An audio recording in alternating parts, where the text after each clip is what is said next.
জাতীয় সড়কের সার্ভিস রোডের রাস্তার ধস।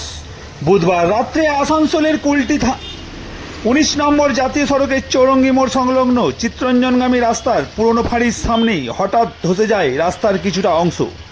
ঘটনাস্থলে জাতীয় সড়ক কর্তৃপক্ষ পৌঁছে ধসে যাওয়া রাস্তার ওই অংশটি ব্যারিকেড দিয়ে ঘিরে দেয়। তবে কী কারণে ধস তা খতিয়ে দেখছে জাতীয় সড়ক কর্তৃপক্ষ। তবে যান চলাচল স্বাভাবিক রয়েছে।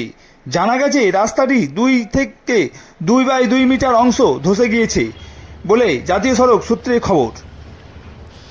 এই বিষয়ে জাতীয় সড়ক কর্তৃপক্ষ উৎপল মাঝি কি বলছেন আসুন শুনে নেওয়া যাক। এখন চৌরাঙ্গি এটা চিত্তরঞ্জন যাবার সার্ভিস লেনের সামনে এটা গতকাল রাত্রে 10:30 নাগাদ বসে গিয়েছি।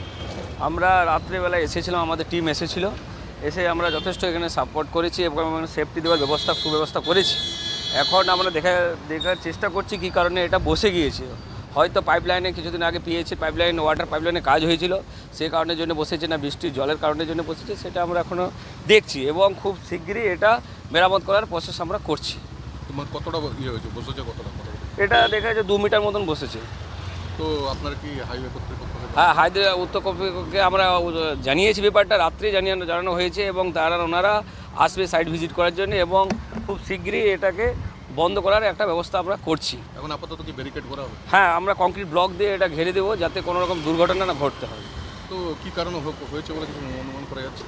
অনুমান এখন দেখা যাচ্ছে যে এটা ওয়াটার পাইপলাইনের একটা প্রজেক্টের কাজ হয়েছে এবং বৃষ্টির পুরনো যেটা সার্ভিস লেন ছিল এখানে একটা ড্রেন ছিল পুরনো।